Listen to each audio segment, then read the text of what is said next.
कैसी परिस्थितियां थी, 2 साल कोविड के अंदर गया, सरकार को बचाने का काम करा। हमारे मुख्यमंत्री जी ने किस तरीके से ये 5 साल निकाले हैं, आप और हम सब जानते हैं। केंद्र की सरकार ने बजट नहीं दिया, उसके बाद भी हम सभी विधायकों ने जो मांगा हमें दिया, और जब भी हम इनके पास जाते एक बात कहते कि मैं देते देते नहीं थकूंगा, तो मांगते मांगते थक जाऊंगा। और वास्तव में ये हुआ, क्योंकि जब अब हमें लग रहा है कि क्या मांगे, मांगने के लिए कुछ छोड़ा नहीं। हमारे ऊपर, हमारी मंडावा विधानसभा क्षेत्र के ऊपर बहुत कृपा रही है सीएम साहब आपकी, और हम जानते हैं किस परिस्थितियों से आप गुजर रहे हैं। हमारे सब लोग इस बात से वाकिफ हैं। जिस तरीके की योजनाएं आपने दी है, कोविड के अंदर रोजगार चला गया, लोगों की नौकरियां चली गई, घर के अंदर कमाने वाला कोई नहीं था, महंगाई का जोर था। आपने उस बात को संभालते हुए, आम जनता की तरफ देखते हुए, गरीब को गणेश मानते हुए आपने प्रण लिया कि व्यक्ति भूखा नहीं सोएगा। आपने इतने राहत के काम करवाए, हम सोच नहीं सकते थे। हम जब बोलने लगते हैं सरकारी योजनाओं के बारे में, जो योजनाएं आपने हमें दी है, तो हमें खुद को याद नहीं रहता इतनी भरपूर योजनाएं आपने दी है। चाहे वो स्वास्थ्य की योजना हो, चाहे ओपीएस की योजना हो, चाहे शहरी गारंटी योजना हो, चाहे 500 रुपए में सिलेंडर देने का काम आपने किया हो, चाहे अन्नपूर्णा किट आपने दी हो, चाहे दुर्घटना बीमा हो, चाहे पशुधन बीमा हो, बिजली मुफ्त की योजना हो, कोई ऐसी योजना नहीं है जो आम जनता से जुड़ी हुई नहीं हो, जो गरीब से जुड़ी हुई नहीं हो, जो किसान से जुड़ी हुई नहीं हो। आजकल राजस्थान के अंदर परिवर्तन यात्रा निकाल रहे साथियों बीजेपी वाले, मंडावा विधानसभा क्षेत्र में भी आए थे। उनके पास वोट मांगने के लिए कोई मुद्दा नहीं है। मुद्दा है भाई को भाई से लड़ाने का, धर्म के नाम पे लड़ाने का, जाति के नाम पे लड़ाने का। हम सब लोगों को सतर्क होना पड़ेगा। जिस सरकार के मुखिया ने आपके लिए इतना काम किया है, आपके घर के अंदर रोशनी करी है, आपके बच्चों को रोजगार दिया है, आपको स्वास्थ्य की गारंटी दी है, आपको सामाजिक सुरक्षा की गारंटी दी है, ऐसे मुख्यमंत्री को हमें वापस लाना है। ऐसी सरकार हमें वापस बनानी है।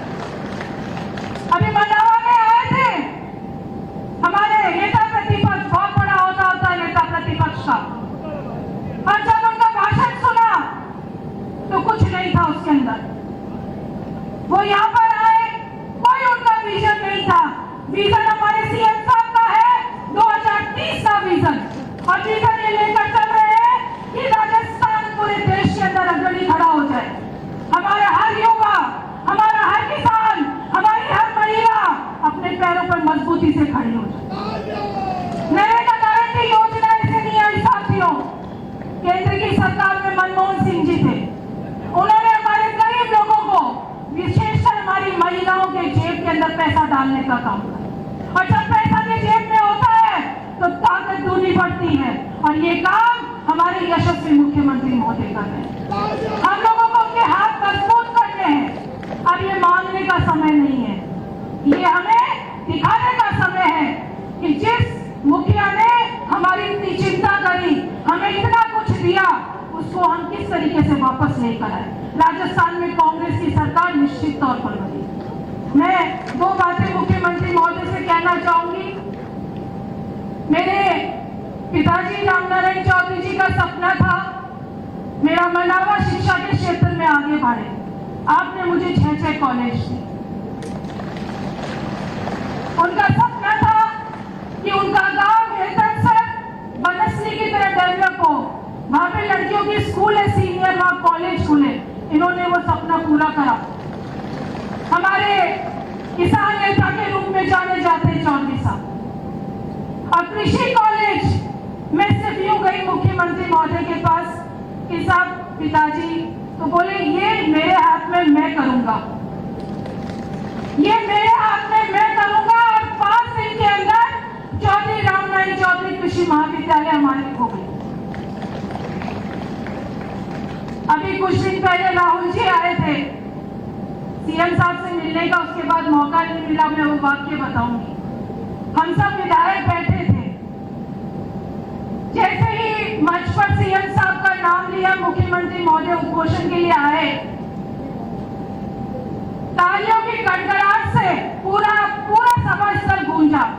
और हम विधायक इस बात के गवाह हैं कि एक एक विधायक की आंखों के अंदर आंसू था, क्योंकि ये उस समय हमें हमारे पिता के रूप में दिख रहे थे, ये उस समय हमारे संरक्षक के रूप में दिख रहे थे, ये हमारे सब कुछ हमें दिख रहे थे कि हमने जो मांगा दिया, राजस्थान की जनता को इन्होंने दुख दर्द को समझ कर दिया। ये सही वाक्य मुख्यमंत्री महोदय, हम सब विधायकों की आंखों में आंसू था उस समय, हम लोग पहुंच रहे थे, वो दिन मुझे वो अभी याद आता है, बहुत भावुकतापूर्ण क्षण था। मैं आप लोगों के बीच में ज्यादा समय नहीं लूंगी, हम लोग सब मुख्यमंत्री महोदय को सुनना चाहते हैं, आगे भी इनका कार्यक्रम है। आप सब लोग पधारे, आप सब लोगों का दिल से आभार प्रकट करती हूँ।